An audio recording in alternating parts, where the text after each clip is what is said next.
Micrometer means screw gauge से किसी भी ऑब्जेक्ट को मेजर कैसे करते हैं। तो आप सभी ने लैब में देखा होगा कि जो ऑब्जेक्ट होता है उसको हम या तो वर्नियर कैलिपर से मेजर करते हैं या फिर माइक्रोमीटर से।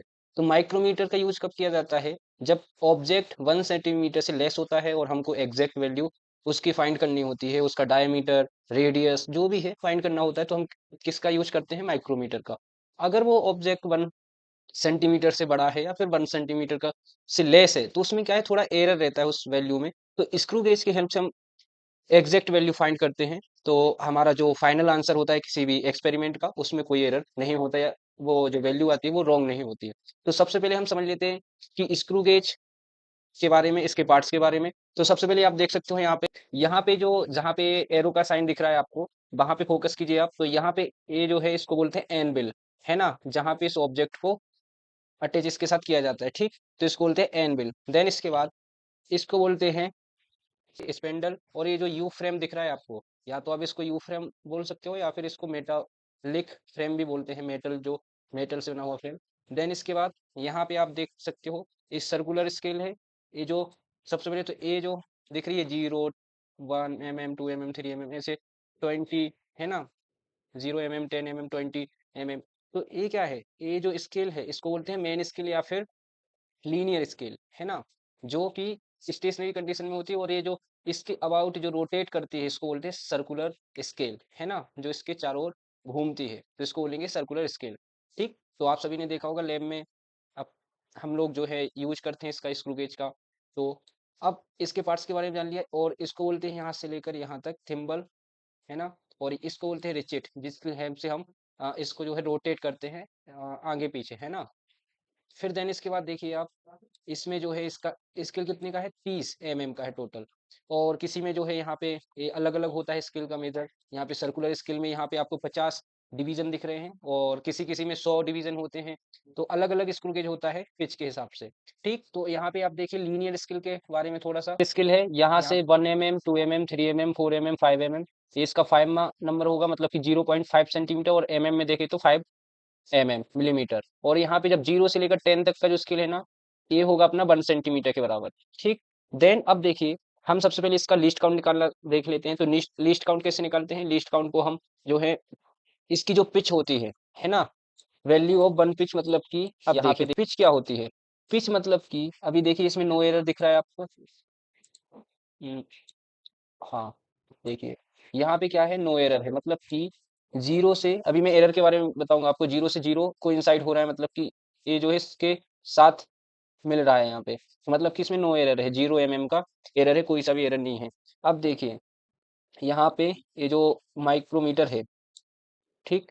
तो पिच क्या होती है, जब 0 से लेकर जब हम इसको रोटेट कराते हैं नीचे की साइड, अब देखिए फिर से 0, मतलब कि एक रोटेशन में जितना ही ट्रेवल करता है, 1 सेकेंड, देखिएगा, मतलब कि एक रोटेशन में, एक पूर्ण चक्कर में इसने ट्रेवल की गई दूरी किसके द्वारा, डिस्टेंस, इस सर्कुलर स्केल की हेल्प से।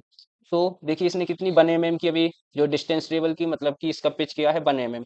देन इसके बाद अब divide by least count is equal to the pitch divide by total number of division in circular scale. तो सर्कुलर स्केल में कितने डिवीजन है, ये हो गया 95 और ये हो गया 100। तो डिवाइड बाय 100, तो इसका लीस्ट काउंट आ जाएगा 0.01 mm। और अगर सेंटीमीटर में देखें तो आप कन्वर्ट कर सकते हो 0.001 सेंटीमीटर, इसका लीस्ट काउंट हो जाएगा। देन अब हम देखेंगे एरर के बारे में। तो इसका एरर क्या होता है, देखिए जब यहाँ पे अभी क्या हो रहा है, 0 से 0 कोइंसाइड हो रहा है इसके, ये आमने सामने, मतलब कि इसमें नो एरर है अभी। अब एरर देख लीजिए आप, अब देखिए जैसे ही मैंने इसको रोटेट किया, अभी टिक टिक की आवाज आई, मतलब कि ये पूरा अच्छे तरीके से कस चुका है। तो अब देखिए यहाँ पे 0 से 0, 0 इसके नीचे है, इस स्केल के जो ये लाइन दिख रही है उसके नीचे है 0 वाला पार्ट डिवीजन। और यहाँ पे कौन सा 9वां नंबर का डिवीजन इससे कोइंसाइड हो रहा है, मतलब कि इसमें क्या है, जब 0 नीचे जाता है इस लाइन के, मतलब कि इसमें कौन सा एरर है, पॉजिटिव एरर। और ये जो अपन फाइनल वैल्यू है, जो टोटल रीडिंग आती है, उससे हम इसको माइनस करते हैं विथ साइन, है ना। इसका साइन अब पॉजिटिव है तो पॉजिटिव साइन के साथ आएगा। अब देखिए ये हो गया पॉजिटिव, मतलब कि इसमें इसका जो एरर है वो कितना आएगा, 9 इंटू लीस्ट काउंट, ठीक। तो कितना आ गया अपना में 0.09 mm। अब देखिए, अब नेगेटिव एरर के बारे में बात करते हैं। तो नेगेटिव एरर यहाँ पे 1 सेकंड ए जैसे कि देखिए, अब मैंने यहाँ पे नेगेटिव एरर कर दिया है।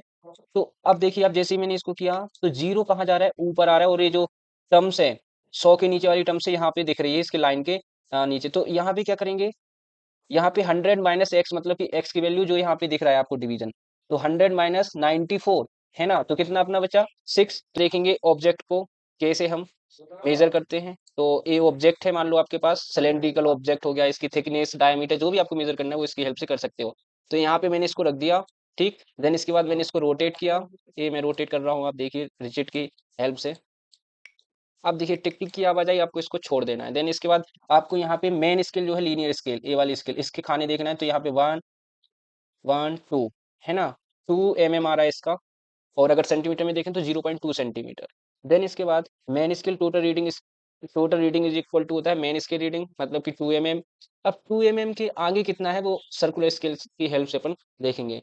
तो यहाँ पे देखिए आप, इसका 94वां डिवीजन इससे कोइंसाइड हो रहा है, मतलब कि 2 प्लस 2 mm प्लस 94 इंटू 0.01, ठीक। तो जो भी वैल्यू आएगी, तो इसकी वैल्यू आएगी 2.94, ठीक। अब जो एरर आ रहा था अपना 0.06 mm है ना? तो वो अब माइनस में था, और माइनस माइनस क्या हो जाता है यहाँ पे? प्लस।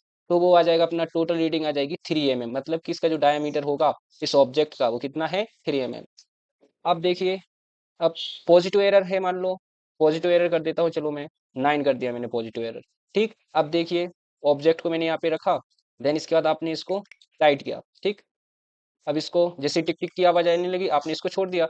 अब देखिए ऑब्जेक्ट जो है यहाँ पे 1, मेन स्केल देखिए आप, 1 2 3 3 mm। अब इसके आगे भी है क्या कुछ? तो वो सर्कुलर स्केल बताएगा।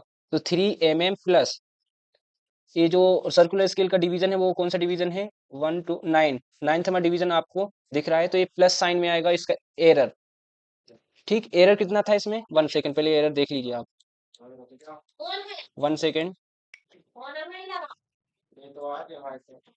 फिर देखिए आप यहाँ पे, फिर यहाँ पे देखिए 9 mm का इसमें एरर है, मतलब कि 0 पॉइंट सॉरी 9 डिवीजन, 9वां डिवीजन यहाँ पे आ रहा है, मतलब कि पॉजिटिव और 0.09 लीस्ट काउंट के साथ इसको इंटू करना है। तो आपका आ गया 0.09। अब फाइनल रीडिंग से आप माइनस कीजिए इसको, ठीक। तो अब देखिए यहाँ पे मैंने इस ऑब्जेक्ट को रख दिया, देन इसके बाद इसको मैंने कस दिया। अब देखिए आप, ये जो है 3 mm आ रहा है, देन इसके बाद प्लस सर्कुलर स्केल डिवीजन कितना है? 9वां डिवीजन है, तो 9वां डिवीजन आएगा। देन इसके बाद इंटू लीस्ट काउंट 0.01, तो ये आपकी वैल्यू कितनी आ जाएगी? 3.09 mm। अब जो अपना लीस्ट काउंट आ रहा था 0.09 mm, उसमें से आप माइनस कीजिए, तो यहाँ पे जो है 3 mm इसका डायमीटर आ जाएगा। ठीक है दोस्तों, तो ये हो गया आज के जो स्क्रू गेज के हमने बारे में समझा। नेक्स्ट वीडियो में हम वर्नियर कैलिपर्स के बारे में समझेंगे, आखिर उस किसी भी ऑब्जेक्ट को मेजर कैसे करते हैं, तो नेक्स्ट वीडियो में हम देखेंगे। और अगर आपको ये वीडियो अच्छी लगी हो तो सब्सक्राइब माय यूट्यूब चैनल मुनीम स्टडी। थैंक यू दोस्तों।